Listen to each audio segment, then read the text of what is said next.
another episode of Behind the Seas with Colin, your regularly scheduled host, and myself, his wife, Christine. I'm also recording this for Instagram, an IGTV video, so anyone who is watching this, that way you're getting the full experience. We do sometimes cut out little awkward pauses and things like that, but if you're watching this that way, you will get to see any little awkward pauses and behind-the-scenes moments, so that'll be fun. Welcome, Colin. Thank you for having me on my own show. It's always nice, but we are also doing this outside because we had a conversation today about how we never see people outside, and even ourselves, we could be better about being outside. It's about 85 and sunny today here in Charlotte, but very low humidity, so we are taking full advantage. So if you hear a lawnmower, if you hear a dog barking, if you hear the birds chirping, it's because we are literally outside, and we encourage you to get outside and listen to this episode. It's true. We do both love to spend time outside, but I think could each put a little bit more of an emphasis on it. And I know it makes me sad when we go for long walks around our neighborhood and I don't see very many people outside at all, especially when we live in such a beautiful place. All right, so we have a good amount of things to discuss this week. Just wanted to provide kind of a general update on where we're at with Stella prep, as far as bringing a child into the world next month. This may be the last update that you get from us before then, as far as podcast episodes go. We'll see. Depends on when she comes and how it goes when she does come. And the other thing I wanted to talk about was, obviously there's a lot going on in the world right now, and truly I think the last thing that we need is to put any more white guilt and white fragility out into the world, talking about how this is affecting all of us and how upset we are. We're just going to focus on what we have been doing and what we will continue to do, and ways that we'll hold ourselves and our community accountable to make the world a better place moving forward. All right, so we could start on the Stella prep. So her nursery is pretty much almost complete at this point. Last weekend, my in-laws came into town and we did a large shopping spree in Target to make sure we are covered off on pretty much everything that she will need. I know I personally would buy every single thing in Target and think nothing of it. Like, the place just makes me so happy and I love everything they sell. I specifically bought lots of unicorn things. I fell prey to anything that sparkled or had a unicorn on it, and I don't know, I guess I just hope Stella likes that. Yeah, so you basically bought what you like and are going to just force her to like those type of things. Well, she's not exactly here or able to communicate with me about what she likes, so she has to kind of go with what I like at this point. So when she gets all the glitter stuff and the unicorn stuff, but then when I want to get her something with the Yankees or with Penn State, it's just like, only one. Like, we can't overdo it. Well, yeah. That's because the same way that I welcomed you to your own show, we know who is in charge here. Okay.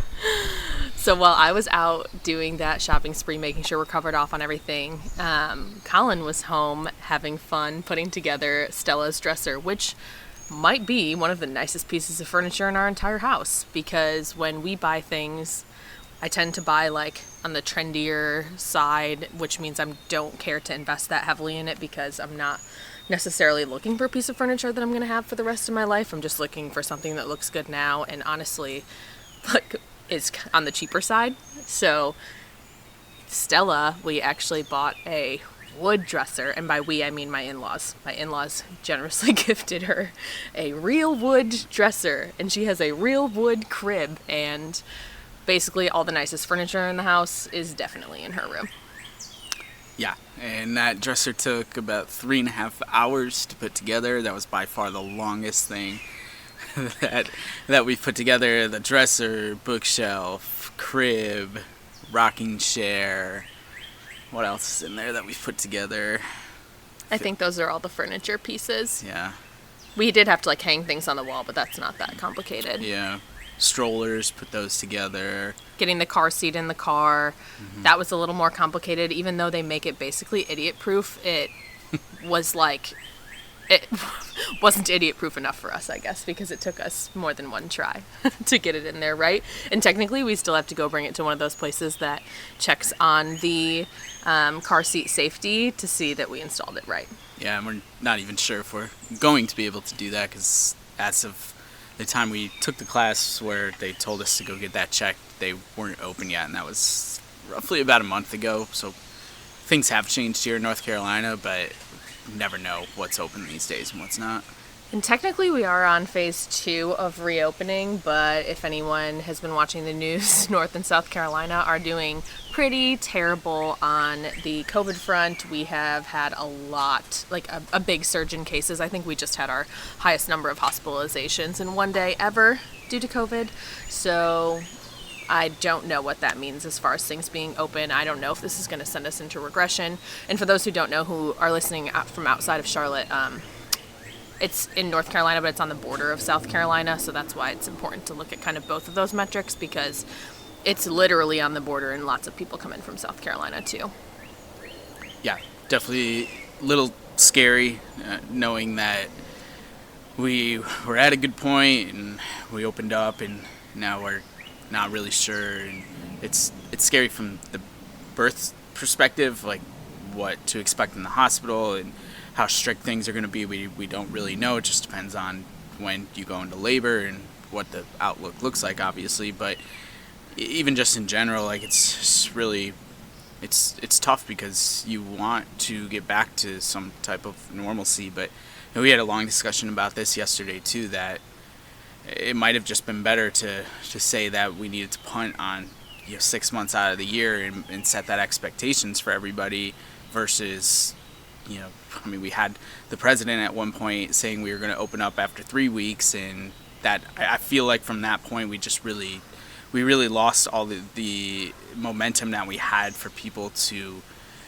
just take a break and just understand that if you just, and I'm not saying that this would have stopped everything necessarily, that was your counter yesterday, but if you're just going to say like 6 months and then evaluate and see what happens versus the 2.5 months, maybe. I don't even know if we were 2.5 months here in North Carolina, but and now there's a potential that we're gonna have to go back into phase 1 or something like that. And it's like, how do you want to keep doing that for 2 years, or would you have just been better off served to like punting on 4 to 6 months and just knowing that you weren't gonna have that time versus now we just don't know, and especially until there's a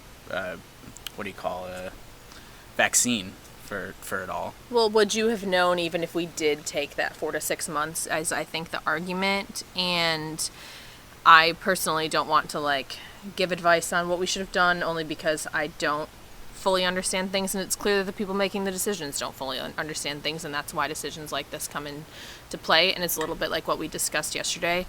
While people are experts in things, everyone is just figuring it out as they go along, and I sometimes need to remind myself that that's the case even with someone who's making a really high-powered decision like that.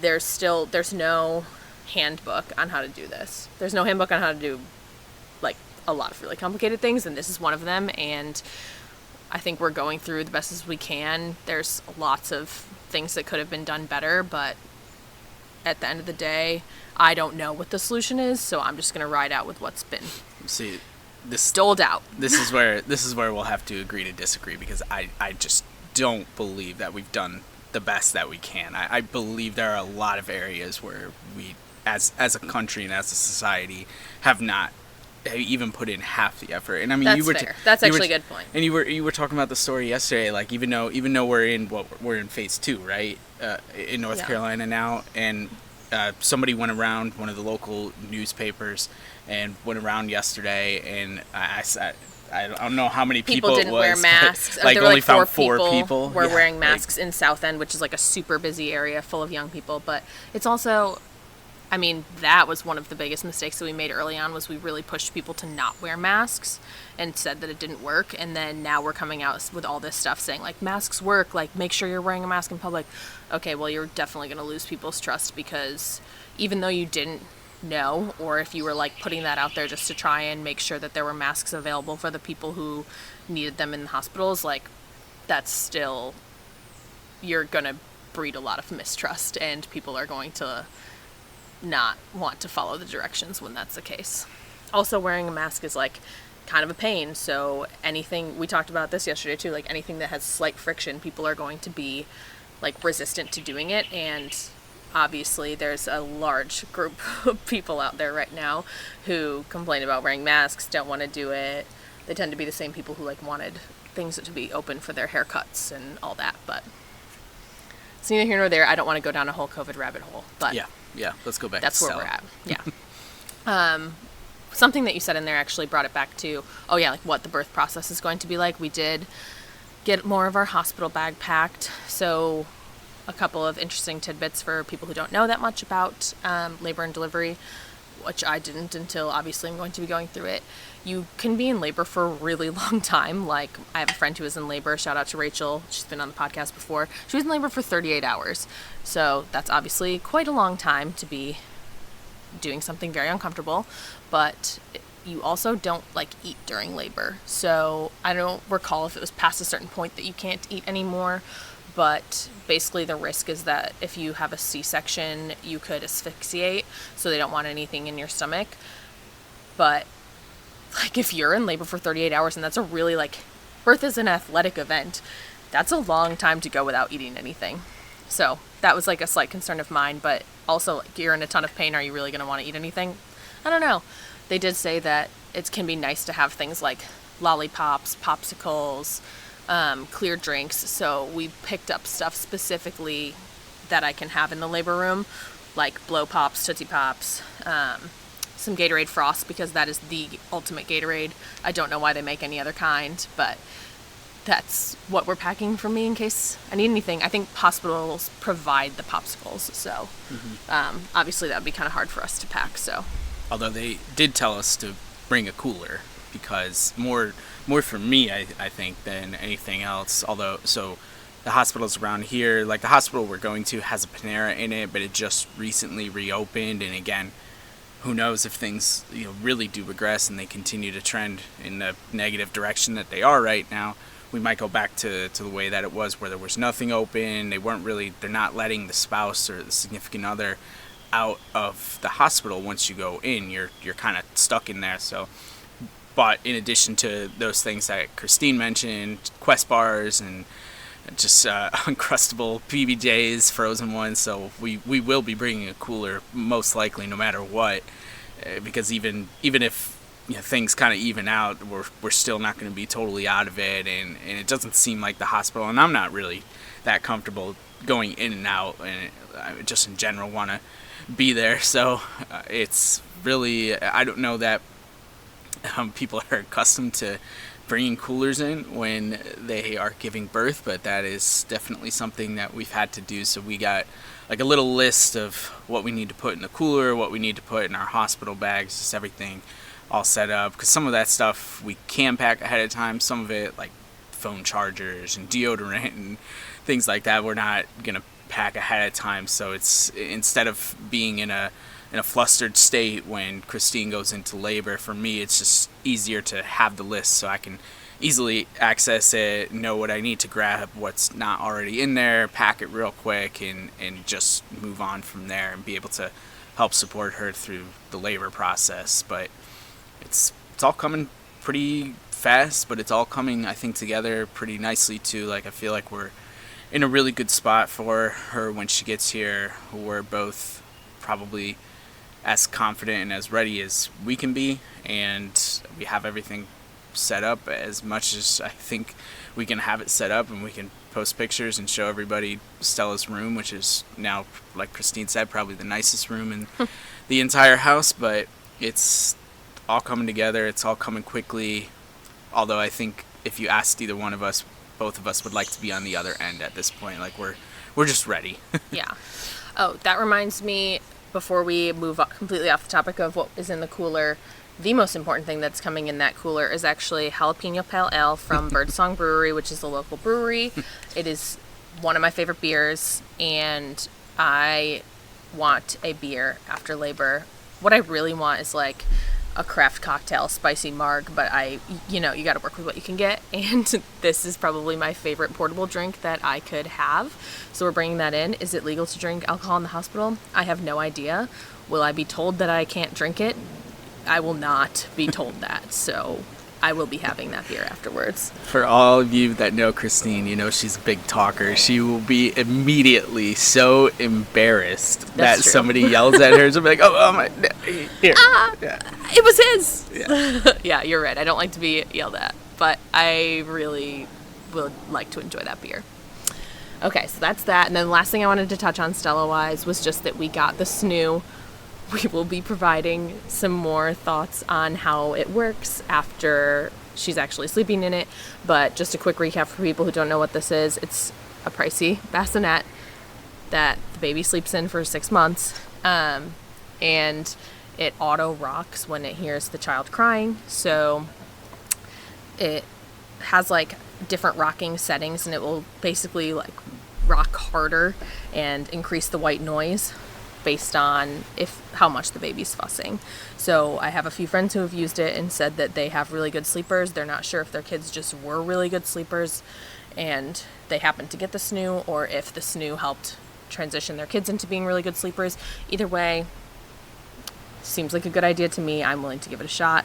And there are certain populations who can get it at a discounted rate. There's lots of sales that go on, but nurses and doctors can get 40% off. So shout out to my good friend Kate.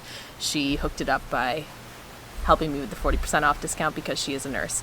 And shout out to my friend Amanda, who was the one who pointed out that Kate could do that. So we will provide our thoughts on how well that works or not. We opted to buy it. You could buy it or rent it. Because my thought process was if we have any more kids, we'll use it for them too. And in between, we can either rent it out, or like if any of our family members have kids, then they can use it in that time. We plan on getting our investment out of it. All right. I think that covers the Stella front. So let's just spend a few minutes talking about, ways that we are trying to educate ourselves better, make the world a better place, and hold ourselves accountable. I wanted to start by saying one of the reasons that we moved was in general to diversify our experience and learn more about the world and like different cultures, and just get exposure to something that was not Central New York. When we started looking for a house down here, I specifically remember touring neighborhoods and saying, I cannot move here. This is literally white peopleville. I don't want to just be in an echo chamber of like people who are just like us. I want to live somewhere where my future children, will have exposure to lots of different kinds of people, especially because I grew up in a hometown of 96% white people. Look it up. It's on Wikipedia. So I know that I was just ready to be like, okay, you need to learn these things from a younger age and like understand that there's different types of people out there. So that was really important to me, and we ended up in a neighborhood where there are lots of different people from lots of different walks of life. So I'm very happy that we like remained accountable with that. Do you want to share anything that you were doing before? I think your podcast guests kind of speak to that a little bit. Well, yeah, I mean, as you talked about, I think just whether it's because of my HR background or I was exposed, I think, a little bit more to everything. When I was younger, we had a lot of different races, a lot of different nationalities, religions, different things like that even in my elementary school, but then all the way through high school. I mean, I graduated with 600 something kids. I think we started out with like 1,000 kids in my class, so it gives you kind of an idea of probably what happened between elementary school and the end of high school there. But so I think it's something I was exposed to, and then again, even playing sports and growing up watching sports, it was the type of environment that we were hoping to be a part of and trying to cultivate. Maybe even I've always myself personally just been, I think, a little bit more involved in that already, and even I don't want to say like okay with it. It was just like life. Like I never really thought anything of it. Like when you told, I think you said that there was like,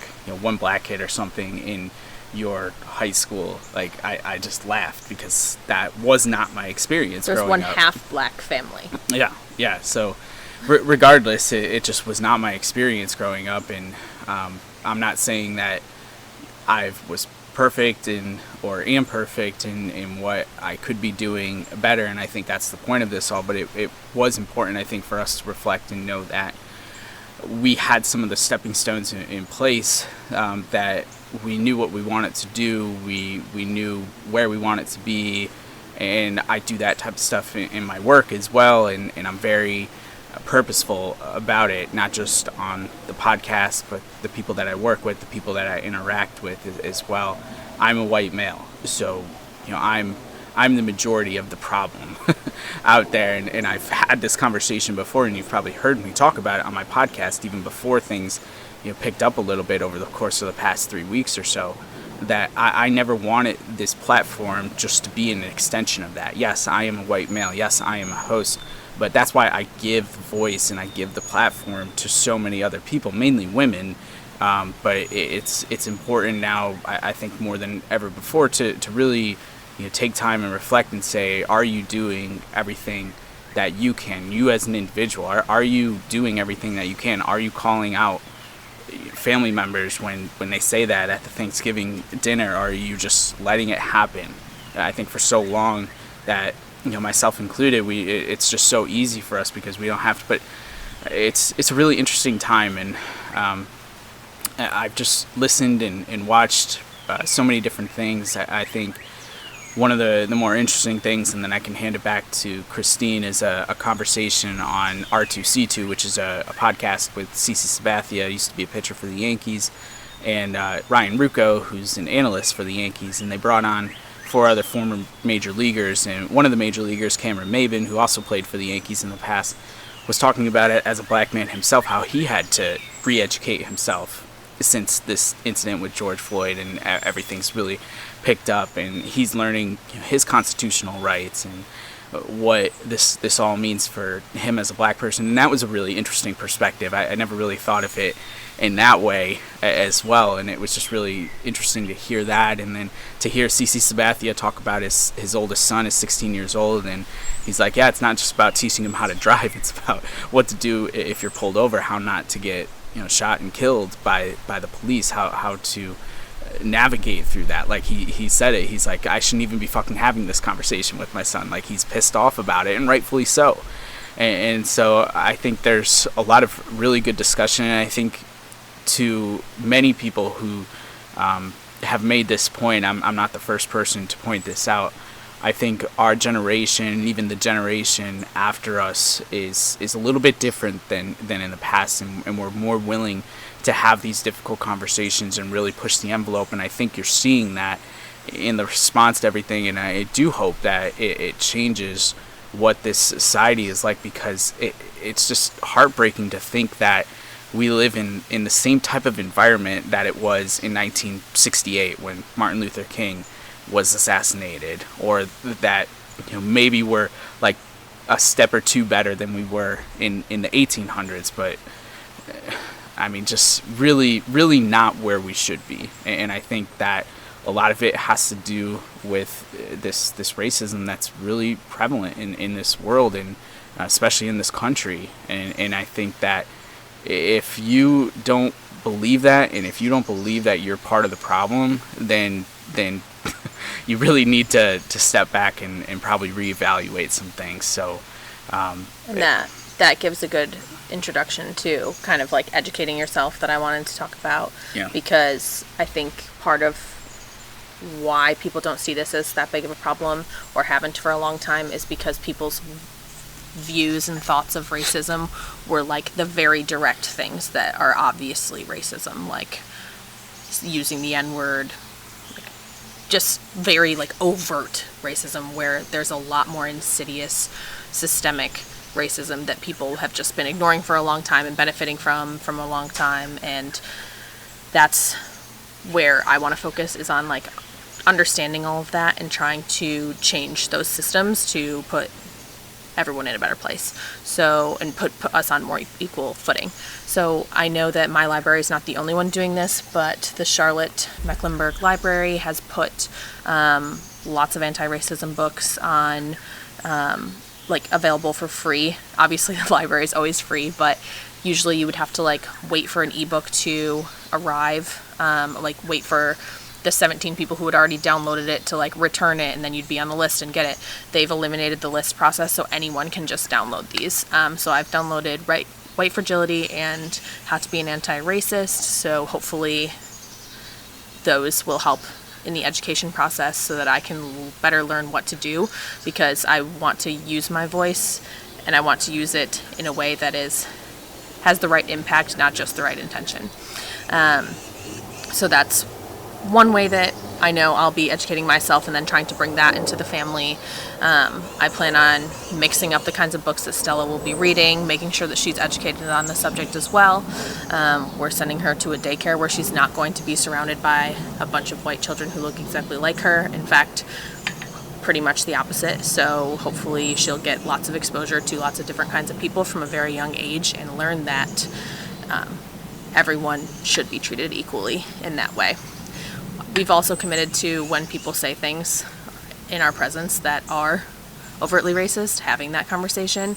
I know there are people in my own family who I've already had conversations with and can continue to have conversations with. Some of them I probably won't get very far, but here we are. The effort's there. Yep. And that's pretty much where we're focused now. Oh, the other thing that we're doing is I have a list of Black-owned businesses that I'm making an extra effort to go out and support. So we always supported Two Scoops. We went there all the time. It's a Black-owned ice cream shop in Charlotte. Take my money. I will give them all my money anyway. But just making an effort to go there.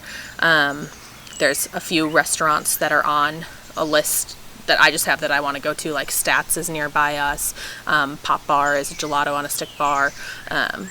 All Black-owned businesses that I want to give my money to, vote with my dollars. And then I bought a necklace from Worthy and Badass, which is a Black-owned little art business here in Charlotte, which I think is really cool. And then on the front of giving money to where it matters, where I don't necessarily benefit from it, I know I have made donations to businesses that, not businesses, but organizations that have already been out there doing the right thing and are educated and know what to do instead of trying to reinvent the wheel myself. So.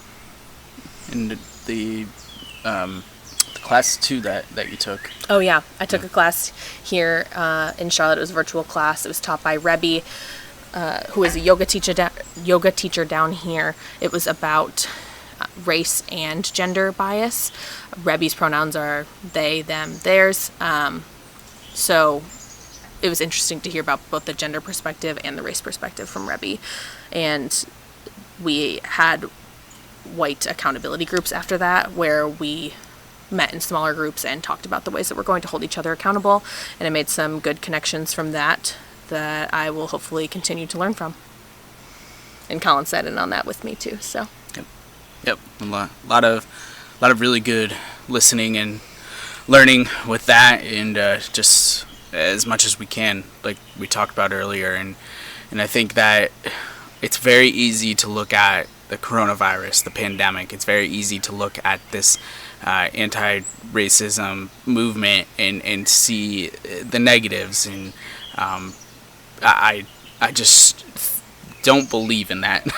Yeah. and I think that there's so much good that can come from both, and I hope that the conversation that we've had today and are sharing with you on this platform will inspire you to see things maybe from a different point of view than you had prior to listening to this. And we'd love to talk more to individuals, groups, anybody that wants to reach out. Definitely, we always extend that offer, but even more so until Stella comes, we still have the time, and even after Stella comes, we will make time. It might not be as much time in the beginning, but eventually we'll get back to some sense of normalcy in our own life. But I think that we really wanted to have this conversation because this is probably going to be the last podcast that Christine and I do until maybe September or so, sometime in the fall. And we just really felt that we should put ourselves out there, just be a little bit more vulnerable. Like, we're not, like she said earlier, we're recording this on video. I'm not really going to edit this. This is just raw and what our thoughts are and how we're talking. If we were just have a conversation like we do all the time on our walks, or when we're hanging out at the pool, or hanging out on the deck like we are right now. So Yeah. hopefully that provided a little bit of insight and maybe motivation to, like I said, just see things from a more positive standpoint and not feel like that you have to be all rainbow and sunshine all the time. Like, that you can have purpose, you can have motivation, you can be serious about things, but also look at it in a more positive light than I think some people have been to this point. Yeah. And just want to reiterate that the goal of that conversation wasn't to, like, point fingers at us, or like, wow, look at all these great things we're doing, or anything like that. I by no means think we're doing anything that revolutionary. I just wanted to discuss so that people who, like, follow us and listen to us would maybe get some ideas of their own, because I know it's important that white people use their platform at this time, even if I don't always know exactly what the right thing is to do or say. So that's that. Yep. We're learning just like everyone else. Yep. All right, and it's really hot out here, so I'm thinking it's time for us to wrap this thing up. We've lost the shade. Yes, we have lost the shade. The sun has crept up into us. If you're watching on video, you'll probably see that. So, on Monday, you can tune in. Colin will have a regularly scheduled guest episode, and yeah, we'll see if you hear from me again for a little while, I guess, if we do any of these. All right. Thanks for listening, and until next time, take it easy.